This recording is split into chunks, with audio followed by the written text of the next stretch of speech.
When I sat down to write this speech and opened the chapters of history,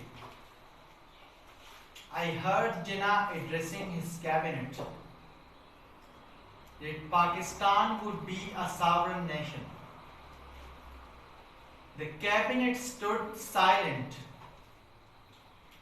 and the question of how was written on their faces.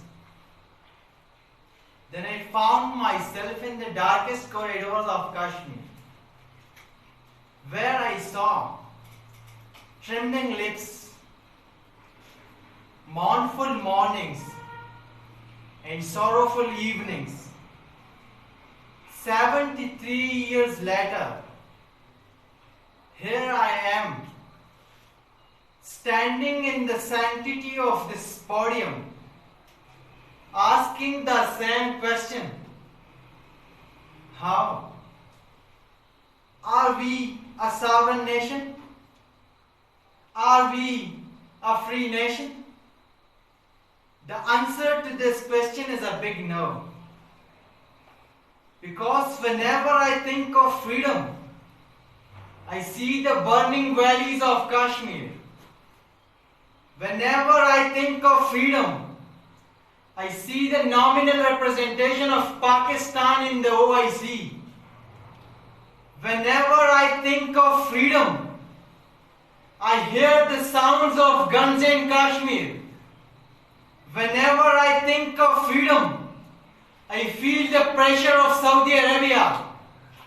Whenever I think of freedom, I see the blood of Palestine being used to achieve the dream of greater Israel, and we have no say on any international platform. So for those who forgot the words of Iqbal, for those who forgot the words of Qaid, for those who forgot the sacrifices of their ancestors, remember your Qaid, remember your Iqbal, remember your ancestors, and remember that we are slaves, but now we have to challenge it. Let's stand, clap, pledge, admire that it is time to break free from the chains of slavery, ladies and gentlemen. It is time to break free from the chains of slavery.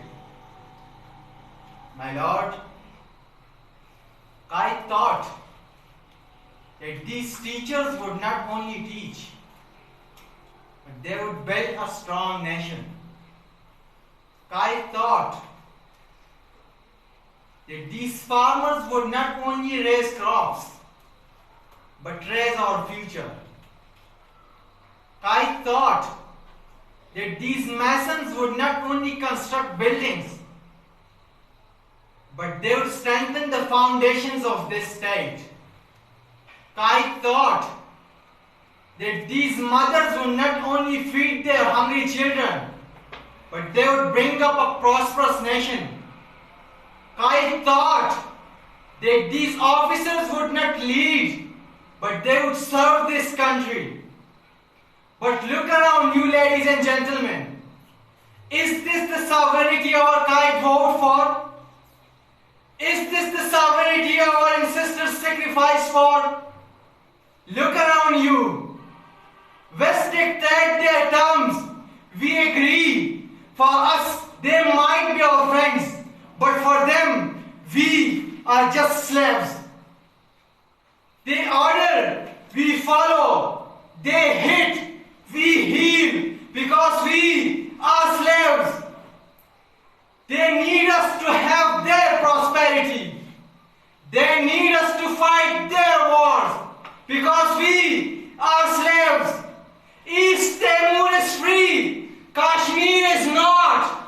Cyprus is given under the custody of UN, but Bosnia is not, because we are slaves, and killing soldier is collateral damage, but imprisoning Raman Davis is against diplomatic immunity. Now tell me why, ladies and gentlemen, why someone else is dictating you? Why are your thoughts being manipulated by external variables? Why? And now let me remind you again that it is time to break free from the chains of slavery, or you will never ever get that freedom working for someone else. Never ever. My Lord, time has come to stand up. Let us walk towards glory. Let us walk towards freedom.